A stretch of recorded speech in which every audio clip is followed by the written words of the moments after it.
Hello and welcome to military Mantra. आज हमारे साथ है lieutenant general Ajay Kumar Sehgal sir, AVSM VSM. इन्होंने 40 साल सर्विस दी है इंडियन आर्मी में एंड रिटायर हुए थे as director general army air defence. अपने कार्यकाल में ये रह चुके हैं commandant service selection central Bhopal के, और एक्स बोर्ड प्रेसिडेंट रह चुके हैं 22 एसएसबी बोर्ड भोपाल और 11 एसएसबी बोर्ड इलाहाबाद के। और इस इंटरव्यू में रिप्रेजेंट कर रहे हैं अल्फा रेजिमेंट को, जो कि एक प्लेटफॉर्म है जहाँ पे जो है एक्स एसएसबी रह चुके हैं वो रजिस्टर कर सकते हैं और कोर्सेस बना सकते हैं जो एस्पिरेंट्स जो है उसमें एनरोल कर सकते हैं। उसके अलावा अगर आप एक एक्स जीटीओ हैं तो यहाँ पे ऐसे फीचर्स और कैपेबिलिटीज है इस प्लेटफॉर्म पे, जहाँ पे जो है आप स्ट्रक्चर्स बना सकते हैं वर्चुअली, और जो है एस्पिरेंट्स को ज्यादा आसानी से एक्सप्लेन कर सकते हैं किस तरीके से एनालाइज और सॉल्व किया जा सकता है। उसके अलावा अगर आप एक आर्म फोर्सेस डॉक्टर है तब भी आप इस प्लेटफॉर्म पर रजिस्टर कर सकते हैं, जहाँ पे जो है एस्पिरेंट्स आपको कंसल्ट कर सकते हैं अगर उनका कोई क्वेरी है किसी भी डिसेबिलिटी या डिसीज से रिलेटेड। उसी के साथ साथ इसमें और भी काफी फीचर्स हैं जिसके लिए मैं जो है वेबसाइट का लिंक जो है डिस्क्रिप्शन में डाल दूंगा। तो thank you sir for coming on this interview and welcome. धन्यवाद। तो सर मेरा पहला सवाल आपसे ये है, इंडियन आर्मी को ज्वाइन करने से पहले जो है आपका लाइफ कैसा हुआ करता था और क्या आपकी मोटिवेशन थी इंडियन आर्मी को ज्वाइन करने के लिए? ओके।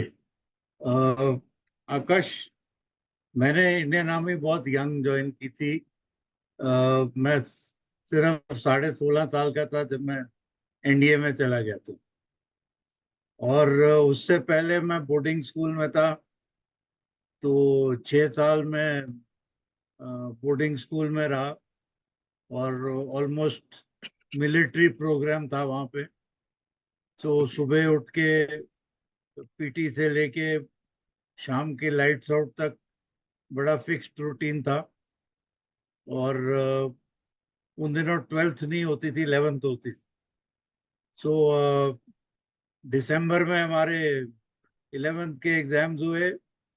और एग्जाम्स खत्म होते ही कुछ ही दिनों में एनडीए का एग्जाम था। तो वो एनडीए का एग्जाम दिया। उसके बाद 2 महीने बाद एसएसबी आ गया। और सिलेक्ट होने के बाद मैं जून 74 में मैंने एनडीए ज्वाइन कर दिया। ओके। सो कुछ ज्यादा सोचने का टाइम नहीं मिला। और ना तो उन दिनों कुछ कोचिंग होती थी। और मोटिवेशन ये थी कि मैं सेकेंड जनरेशन आर्मी में जा रहा था। ओके। मेरे फादर भी आर्मी में ऑफिसर थे। तो आर्मी की लाइफ तो मैंने देखी थी, काफी अच्छी लगी थी मुझे। सो मैंने सोचा अगर ये हो जाए तो नथिंग लाइक इट। तो इसलिए जैसे ही एसएसबी पास हो गया, मेडिकल क्लियर हो गया, तो खुशी खुशी मैंने एनडीए ज्वाइन कर दिया। समझ गया सर। तर अगर आप बता सकते हैं कि आपका एसएसबी एक्सपीरियंस कैसा था जब आप एसएसबी के लिए गए थे, और क्या टिप्स है जो आप एस्पिरेंट्स को देना चाहेंगे जो कि जो है एसएसबी अपीयर करेंगे? उन दिनों में एसएसबी जाने का जो रूटीन या प्रोग्राम था आज से बहुत डिफरेंट। ओके। आज बच्चे कोचिंग के लिए अप्लाई करते हैं, उन दिनों कोई कोचिंग सेंटर्स नहीं थे। तो सीनियर ऑफिसर थे जिससे भी दोस्तों से पूछ पाछ के बंदा नॉलेज हासिल करता था। तो पता लगता था जी हाँ, वहाँ पे लेक्चरेट होती है, वहाँ पे ग्रुप डिस्कशन होता है। तो क्योंकि स्कूल में मैंने ड्रामा डिबेट सब में पार्ट लिया था, तो कम्युनिकेशन में प्रॉब्लम नहीं थी। लेकिन फिर भी मैं 2 से 3 लेक्चरेट जरूर प्रैक्टिस करता था डेली। हम्म। और साइकोलॉजी में इतना बताया था कि स्टोरीज लिखोगे तो जो भी स्टोरी होगी उसको अच्छी तरह लिखना, और एंडिंग ठीक होनी चाहिए, कोई गलत टाइप की स्टोरी नहीं होनी चाहिए, हैप्पी स्टोरी होनी चाहिए। इतना मालूम था उस टाइम। और जीटीओ टास्क की कोई आइडिया नहीं था। ये था कि इंडिविजुअल ऑब्स्टिकल होंगे। तो क्योंकि फिजिकली हम काफी फिट थे और स्कूल की सभी गेम्स में पार्ट लिया था और जिम्नास्टिक्स में भी पार्ट लिया था, तो फिजिकली कोई प्रॉब्लम नहीं थी। हमने सोचा जो टास्क आएंगे वहां पे देख लेंगे। और हम्म। मैं ही क्यों, जो बाकी बच्चे भी आए थे, कई मेरे क्लासमेट ही थे, कोई और स्कूल के दोस्त थे जो पहले मिले हुए थे, तो सबका यही तकरीबन बैकग्राउंड था जो एनडीए के लिए। तो ज्यादा तैयारी किसी की भी नहीं थी। और ये कहो कि कोई स्पेशली कोचिंग लेके आया, तो कोचिंग तो होती नहीं थी, बस एक दूसरे से पूछ के जो जानकारी मिल जाए वही थी। और ना ही इंटरनेट था, ना हम्म। यूट्यूब थी, कुछ भी नहीं था। सो इट वाज ओनली एक दूसरे को पूछ के जो जानकारी मिल जाए वही थी। अच्छा अच्छा। तो सर, आज हम जब एसएसबी जाते हैं तो हमें पता चलता है ओएलक्यू के बारे में, officer like qualities, that they are looking for some 15 OLQs. You have been हाँ, एन ऑफिसर, आप एसएसबी बोर्ड में भी रह चुके हैं। आपके हिसाब से ओएलक्यूज क्या है और इन्हें क्या डेवलप किया जा सकता है? हाँ, तो कैसे? देखो, OL Q well laid out है, सबने इंटरनेट पे देखी भी होंगी। 15 ओएल क्यूज है एंड पढ़ी भी होंगी। 15 के अलावा और भी बहुत सारी ओएल क्यूज हैं, पर ये उन्हीं 15 में इंक्लूड की गई हैं ताकि समझना आसान हम्म। और ज्यादा मैटर को कंफ्यूज ना किया जाए। फॉर एग्जांपल, एक ओएल क्यू होती है सेंस ऑफ रिस्पॉन्सिबिलिटी। तो उसके अंदर कई चीजें आती, ऑनेस्टी, लॉयल्टी, इंटेग्रिटी, ये सब चीजें उसके अंदर इंक्लूडेड है। वैसे कि ये सेपरेट ओएल क्यूज भी हो सकती थी, लेकिन जो पढ़ाने वाला और पढ़ने वाला दोनों के लिए आसान करने के लिए एक ही हेडिंग के नीचे इनको क्लब किया गया। हम्म। नाउ, ओएल क्यू कोई ऐसी चीज नहीं है कि आप उसको रट लो और बोलो वहां पे जाके बोलना। ये जो मेरे विचार से पर्सनालिटी में इनहेरेंट होनी चाहिए। जैसे अगर मान लो आपकी सोशल क्वालिटीज, तो अगर आप सबके साथ अच्छे से मिक्सअप करते हो, अच्छे से बात करते हो, जो भी वहां पे फ्रेंड्स बनाते हो, उनके साथ घूमने जाते हो, तो इनहेरेंटली वो सोशल क्वालिटीज डिस्प्ले हो जाती है।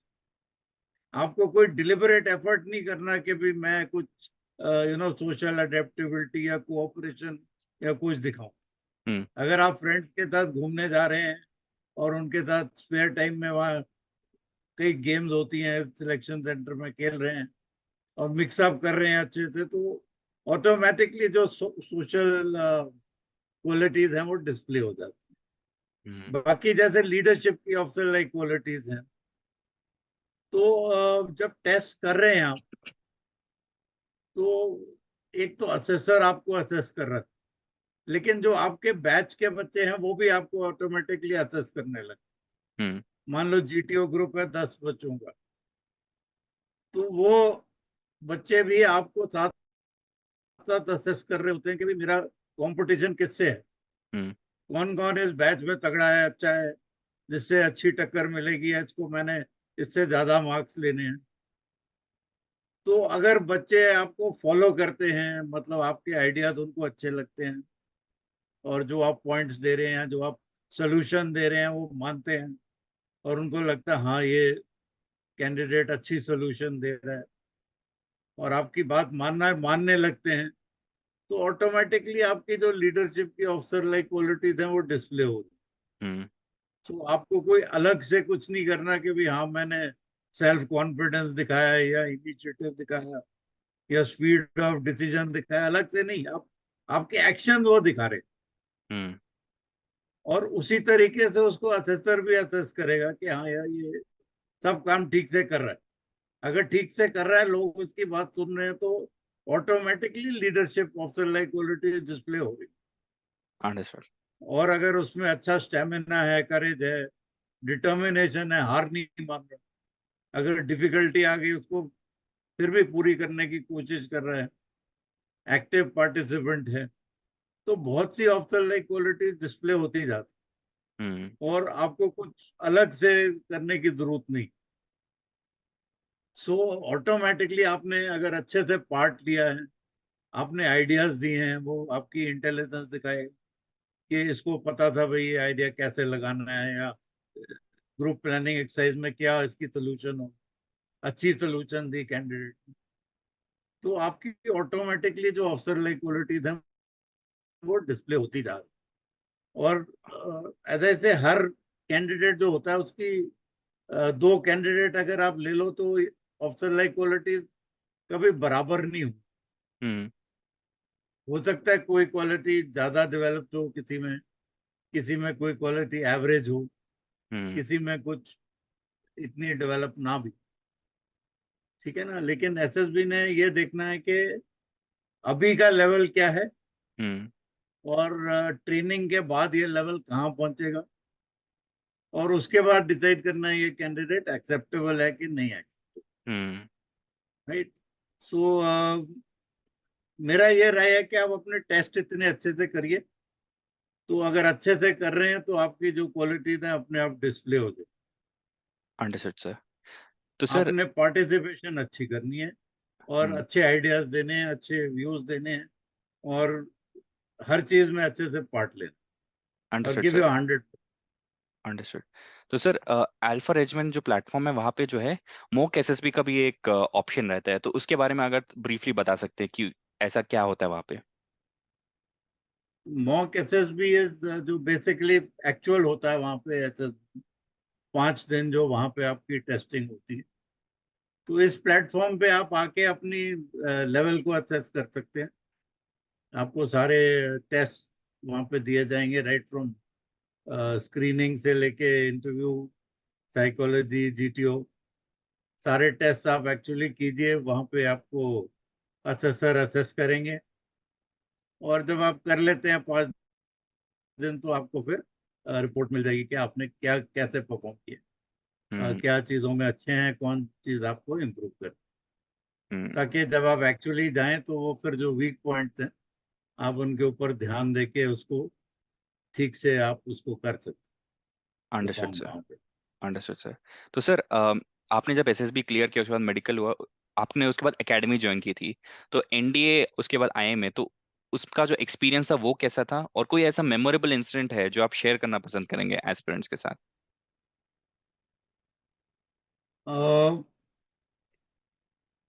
एनडीए की ट्रेनिंग 3 साल की है, और जब हमने ज्वाइन किया तो बड़े ऑलमोस्ट बच्चे ही थे, साढ़े 16.5 ईयर्स पे हम एनडीए में चले गए थे।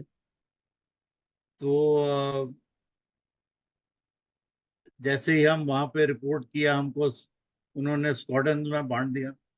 तब 12 स्क्वाड्रन होती थी, अब बढ़ गई हैं। हम्म और I was in foxtrot squadron. तो जैसे ही स्क्वाड्रन में पहुंचे, वहाँ सीनियर खड़े थे, वेट कर रहे थे कि ये नए नए बच्चे आए थोड़े, तो थोड़ी बहुत तो रैगिंग हुई वहां पे, और उसके बाद भेज दिया हमें हेयर कट कराने। हम्म तो जितने बाल वाल थे सब गायब हो गए। जो बोलते हैं मेश टिन कट, एक मेश टिन होता है फौज में, वो सिर पे रख रखो और बाकी चारों तरफ से बाल हम्म काट दो। तो वैसी हेयर कट हुई। अपने आप को देखने में पहचाना नहीं जा रहा था कि मैं वही कैडेट हूँ जो जिसने ज्वाइन किया। और एनडीए में जो ट्रेनिंग है बड़ी रिगरस है, हम्म और अर्ली मॉर्निंग से स्टार्ट हो जाती है, लेट इनटू द नाइट। जब तक आप रात को जाके बिस्तरे में सोते हो तो आपको कोई होश नहीं रहता कि भाई मैं जाग रहा हूँ या सो रहा हूँ। जैसे ही बिस्तरे में लेटते हो, मेरे ख्याल 2 मिनट में नींद आ जाती होगी, हम्म क्योंकि अगले दिन फिर वही रूटीन शुरू हो जाता है। और जो संडे होता है वहां पे बच्चे अपने जो कोई यार दोस्त है उनको सीनियर ढूंढते हैं कि सुबह सुबह अपने रूम से निकल जाते हैं या कैबिन से, और दोस्त के कमरे में जाके सो जाते हैं, ताकि कोई पकड़ ना ले और फिर रगड़ा ना लगे। हम्म तो ये एनडीए में हर कस्टमर यही करता है, अपना स्कूल टाइप या अपना प्लेस टाइप कोई ढूंढता है और जाके उधर रेस्ट करता है, ताकि वो एक संडे थोड़ा सोने को मिल जाए, क्योंकि सब काफी थके हुए होते हैं। तो प्रोफेशनल ट्रेनिंग होती है आपकी, जो शुरू शुरू में पीटी ड्रिल, एकेडमिक क्लासेस, क्योंकि डिग्री कोर्स भी है, तो वो सब चीजें वहां पे कराई जाती हैं वेरी स्ट्रीमलाइंड वे। हम्म और इंटरेस्टिंग एपिसोड्स तो बहुत होते हैं वहां पे, लेकिन जैसे जैसे आप सीनियर होते हैं तो फिर आपको भी कुछ जूनियर मिल जाते हैं उनको गाइड करने के लिए, हम्म। और फिर वो जगह अच्छे लगने लगती है। शुरू में तो इतनी अच्छी नहीं लगती क्योंकि आप ही टारगेट होते हो सबका, लेकिन जैसे सेकंड थर्ड टर्म में आ जाते हो तो फिर then you feel sufficiently senior and responsible. और बहुत से इंसिडेंट्स होते हैं वो, उसमें डिटेल में मैं नहीं जाऊँ, लेकिन बच्चे हैं, शरारतें भी करते हैं, पकड़े भी जाते हैं, पकड़े जाओ तो सजा मिलती है। हम्म। सो ये सब चीजें चलती रहती। एक इंटरेस्टिंग अगर आप पूछो तो अब मेरे माइंड में आता है कि वहां पे इतना रगड़ा होता था कि पढ़ाई कोई नहीं करता था। हम्म। तो जो टेस्ट होते हैं, first phase test, second phase test, final test. तो फर्स्ट फेज टेस्ट 20 मार्क्स का, सेकंड फेज टेस्ट 20 मार्क्स का, और फाइनल 60 मार्क्स का, हम्म। कुछ ऐसे था। तो overall you have to get 40%। तो फर्स्ट फेज टेस्ट एक हिस्ट्री का सब्जेक्ट था, तो मेरे 40 में से 30 नंबर आ रहे थे। तो हिस्ट्री में मैंने फर्स्ट दो जो फेज टेस्ट थे उनमें अच्छा किया था, तो 60 में से मेरे को सिर्फ 10 चाहिए थे। हम्म। तो हिस्ट्री का पेपर लिख के आए, तो जब रिजल्ट आया तो रिजल्ट आया फेल, रीटेस्ट करना है। तो मैं बड़े घबराया, मैं टीचर के पास गया, मैं कहा सर मेरे को तो 60 में से 10 ही चाहिए थे, तो आपने मुझे फेल कर दिया। वो भी हैरान हो गया, कहता अच्छा मैं बेटे तुम्हारा पेपर दोबारा चेक करता हूँ। हम्म। तो अगले दिन चेक करके आया, बोला नहीं ठीक है तुम रीटेस्ट दे दो। तो बोला नहीं कुछ, उसने बोला रीटेस्ट दे दो। तो एक्चुअली क्या हुआ था कि पेपर लिखते लिखते उससे पिछली रात हमको बड़ी रगड़ा लगा था, तो सोए नहीं थे। तो पेपर लगते लगते नींद, लिखते लिखते नींद आ गई, और ये पेन बिल्कुल ऐसे ऐसे ऐसे चलने लगा, तो मुझे लगा मैं सारे आंसर लिख रहा हूँ, but actually I went to sleep. Okay. तो 10 नंबर भी नहीं आ सके। तो finally I had to give that paper, दोबारा दिया और पास किया। हम्म। लेकिन ऐसी चीजें हो जाती हैं। हम्म। Understood sir. तो हाँ। तो सर, आईएमए के बाद आपने कौन से रेजिमेंट ज्वाइन की, और उसका क्या मोटिवेशन था कि आपने वो स्पेसिफिक रेजिमेंट को चूज किया? Okay, I join 27 air defence regiment, okay. Which was in Delhi. तो उन दिनों एयर डिफेंस और आर्टिलरी एक ही होते थे, दे हम्म। वर नॉट सेपरेट, आर्म नहीं होते थे। तो हमारी चॉइस आर्टिलरी थी बिकॉज मेरे फादर आर्टिलरी में थे, हम्म। और आर्टिलरी स्कूल देवलाली में था, बड़ी अच्छी जगह थी। तो मुझे लगा अभी आर्टिलरी में रहेंगे तो यहाँ आने का मौका मिलेगा, मेरे बहुत से दोस्त भी थे वहां पे। तो इस करके मैंने, और कोई चीज नहीं, बट और मैं साइंस स्टूडेंट भी था तो थोड़ा टेक्निकल भी था आर्टिलरी। सो मैंने आर्टिलरी की ऑप्शन दी, उसमें मुझे एयर डिफेंस। तो 27 एयर डिफेंस यूनिट मैंने ज्वाइन की। उनके पास L-70 गन्स थी, हम्म। और तब नई नई आई हुई थी L-70 गन्स। और बहुत अच्छी यूनिट थी, बहुत बढ़िया यूनिट थी, और बहुत कुछ सीखने को मुझे मिला उसमें। Understood sir. तो सर, जब आप यंग ऑफिसर थे, आपने आर्मी को पहली बार जब ज्वाइन किया था, तब आपका हम्म। जो रोल रिस्पॉन्सिबिलिटी और रूटीन जो था वो कैसा था? अच्छा, सो जब आप रेजिमेंट ज्वाइन करते हैं, सबसे पहले आपको रेजिमेंट की नब्ज पकड़नी बहुत जरूरी, और आपके जो जवान हैं उनके बारे में जानकारी होना बहुत जरूरी है। हम्म। एक है आपकी ट्रुप्स, दूसरा आपका इक्विपमेंट। ये दोनों चीजें आपको बैकवर्ड्स पता होनी चाहिए। तो हर यंग ऑफिसर के पास एक छोटी नोटबुक होती थी जो हमेशा जेब में होती थी। उसमें उसकी, अगर मान लो ट्रूप कमांडर है, तो पूरे ट्रूप के लड़कों के नाम, एड्रेस, फैमिली मेंबर्स की डिटेल, उसकी एजुकेशनल क्वालिफिकेशन, मेडिकल हिस्ट्री, कुछ भी चीज उसके बारे में वो छोटी नोटबुक के अंदर नोटेड होती थी। हम्म।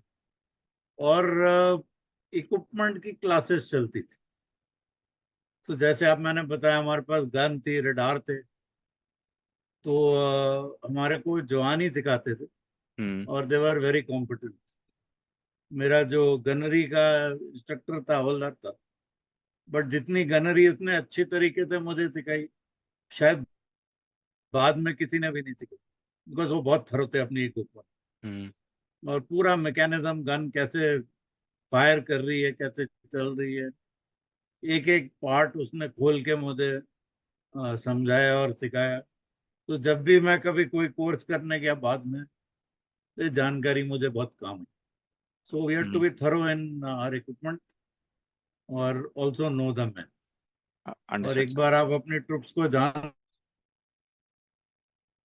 लो तो फिर आपके लिए आप उनके साथ गेम्स खेलते हो, उनके साथ मिक्सअप करते हो, सोशली बड़े खाने होते हैं। सो हर जवान आपको अच्छे से जान।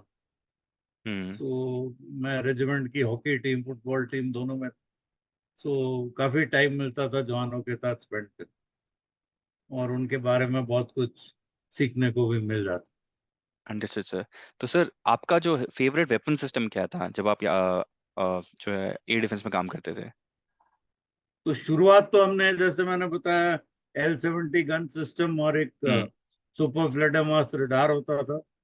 बाद में फ्लाई कैचर रडार आ गया। एंड एयर डिफेंस में बहुत सी गन्स और मिसाइल सिस्टम आ गए। आपने सुना होगा, आकाश का नाम सुना हम्म। होगा, Akash missile system, Igla missile system, या। फिर Osa AK missile system, Kvadrat missile system, Tunguska weapon system, बहुत से बढ़िया सिस्टम आ गए थे। और अभी लेटेस्ट जो MRs है, मीडियम रेंज हाँ। सरफेस टू एयर मिसाइल, जिसकी रेंज 70 किलोमीटर है, वो भी इंडक्ट हो गई। तो ऑल द टाइम अपग्रेडेशन हो रही है और नए नए इक्विपमेंट आ रहे हैं। एंड दिस ऑल, सब में मैंने ट्रेनिंग ली। Hmm. So they're all, you can say, favourite, because लड़ाई में यूज करने पड़ते हैं, दुश्मन के हवाई जहाज को गिराना होता है। Hmm. Hmm. Understood sir. Sir ये बताइए, आप फिर भोपाल और इलाहाबाद दोनों ही बोर्ड में प्रेसिडेंट रह चुके हैं, तो वो जो एक्सपीरियंस था आपका वो कैसे था? ओके। सो फर्स्ट चीज, ये एक दूसरी तरफ से कैंडिडेट को देखने का मौका मिलता है, क्योंकि जो भी बच्चा SSB में आता है बड़ी उम्मीदें लेके आता है, और उसको लगता है अब तो मैं ऑफिसर बन सकता हूँ या बन सकता। तो कुछ तैयारी करके आते हैं, कुछ इतनी तैयारी नहीं करके आते। सो हमारा काम है, सिंस प्रेसिडेंट थोड़ा सीनियर मोस्ट होता है बोर्ड, सो ओवरऑल गाइडेंस देनी बोर्ड को, GTO को, साइकोलॉजिस्ट को, कि भाई ऐसे आप अपना काम करो। और एम तो वही है कि सिलेक्ट, जितने मैक्सिमम सिलेक्ट कर सकते हैं उतने मैक्सिमम सिलेक्ट कर, हम्म। क्योंकि आप जानते हो कि आर्मी में भी शॉर्टेज ऑफ ऑफिसर्स है। So maximum people who are found to be fit, hmm. उनको सिलेक्ट करना चाहिए। नहीं, सो कई बार मुझे इलाहाबाद में बच्चे पूछते थे, सर इलाहाबाद को रिजेक्शन बोर्ड क्यों बोलते हैं? हम्म। कि यहाँ से मैक्सिमम बच्चे रिजेक्ट होते हैं। मैंने कहा इसलिए कि वहां पे 5 बोर्ड हैं, तो अगर मैक्सिमम रिजेक्ट होते हैं तो मैक्सिमम सिलेक्ट भी होते हैं वहीं से। हम्म। तो आपको उस तरीके से दिखना चाहिए कि इलाहाबाद से मैक्सिमम सिलेक्ट हो। हम्म। ठीक है ना? और जो असेसर बैठे हैं आपको सिलेक्ट करने के लिए बैठे हैं, हम्म। और आपकी पर्सनालिटी देखेंगे, अगर आप सब चीज में ठीक ठाक हो तो डेफिनेटली आपको सिलेक्ट करेंगे। और अगर कमी पेशी है तो फिर दोबारा मौका देंगे, फिर आते थोड़ी इम्प्रूवमेंट करके।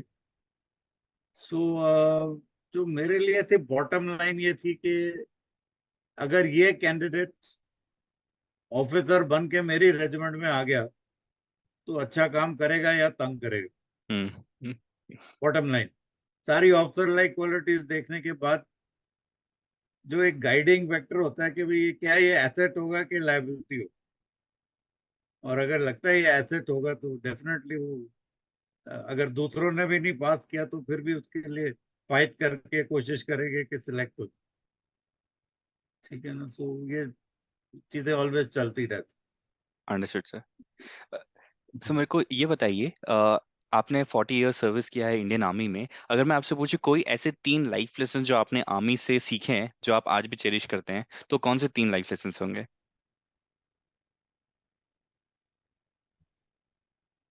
सबसे पहले आर्मी में एक चीज होती है, सर्व धर्म स्थल,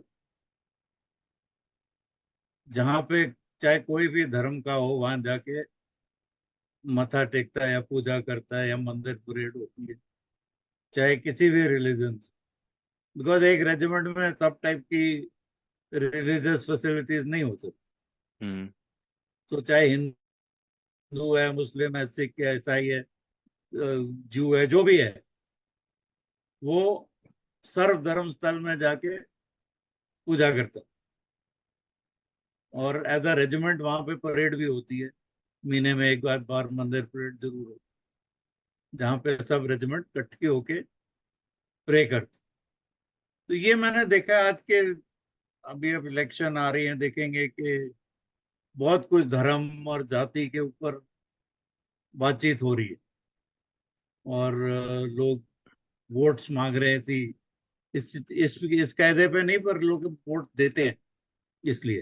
हम्म। लेकिन फिर आर्मी के अंदर ये चीजें नहीं हो सकती। आर्मी में आपने लड़ाई एक साथ लड़नी, तो चाहे वो हिंदू हो या मुस्लिम हो या क्रिश्चियन हो, गोली चलाएगा और गोली खाएगा हम्म। अगर ड्रिल ठीक नहीं है। एक साथ मिलके आपने टास्क कर, तो ये बंटवारा जो है वो आर्मी में मैंने नहीं देखा। ये बहुत मेरे को एक अच्छी चीज लगी कि आर्मी हमेशा टोटली सेकुलर। हम्म। दूसरा जो मुझे बहुत इंपॉर्टेंट चीज लगी फौज में, ये है कि इसमें कोई रिजर्वेशन नहीं। आज हर कोई देश में कोटा मांग रहा हम्म। है। किसी को कोटा एक्स चाहिए, किसी को वाई चाहिए, किसी को रिजर्वेशन पे कैप हटाने की बोल रहा है, कोई कास्ट सेंसस की बात कर रहा है। ठीक है, लेकिन ये सिर्फ एक ही ऑर्गेनाइजेशन रह गई है जिसमें एंट्री प्योरली ऑन मेरिट। चाहे आप कुछ भी हो, किसी भी कास्ट के हो, या फॉरवर्ड कास्ट हो, बैकवर्ड कास्ट हो, जो भी हो, अगर आप टेस्ट पास करते हैं तो आप सिलेक्ट हो। So there is no quota system. और रीजन सिंपल, जो देश की रक्षा जिसने करनी है, he has to be best possible person, चाहे किसी भी कास्ट का हो, किसी भी जाति का हो, किसी भी धर्म का हो। अगर आप सब स्टैंडर्ड बंदे को डालोगे तो देश का हम्म। हमेशा नुकसान। करेक्ट। सो मैं ये प्रे करता रहूंगा कि कभी किसी तरह से इसमें ये बदलाव नहीं होना चाहिए। हम्म। और जो आर्मी का सिलेक्शन प्रोसेस है, इसमें कभी भी कोई को कास्ट या कोटा या कुछ नहीं आना चाहिए। Everybody should get a fair opportunity. Hmm. ठीक है। सो ये तो दो बहुत अच्छी चीजें थी जो आर्मी में है, बाकी जगह मुझे नहीं देखनी। Understood sir. और तीसरी जो चीज है, जो क्वालिटी ऑफ लाइफ, एडवेंचर, क्योंकि ये कोई जॉब नहीं, ये एक अलग टाइप की लाइफ। ठीक है ना, वो आप में जो अ, जुनून होता है, जोश होता है कि देश की सेवा करनी है, तो वो फिर टाइमिंग से नहीं होता। चाहे दिन में हो, रात में हो, कभी भी हो, हम्म। तो फर्स्ट ड्यूटी देश को होती है। अंडरस्टूड। ठीक है ना, सो जब मेरा बेटा पैदा हुआ मैं नहीं था घर, हम्म। तो ठीक है, कहीं ड्यूटी पे था। सो ये सब चीजें कोई बुरा मानने वाली नहीं। हम्म। आपको फर्स्ट अपनी ड्यूटी करनी। Understood sir. हम्म। सर क्योंकि काफी सारे एस्पिरेंट्स इस वीडियो को देखेंगे, आप क्या मैसेज देना चाहेंगे उनको जो आर्म फोर्सेस ज्वाइन करना चाहते हैं?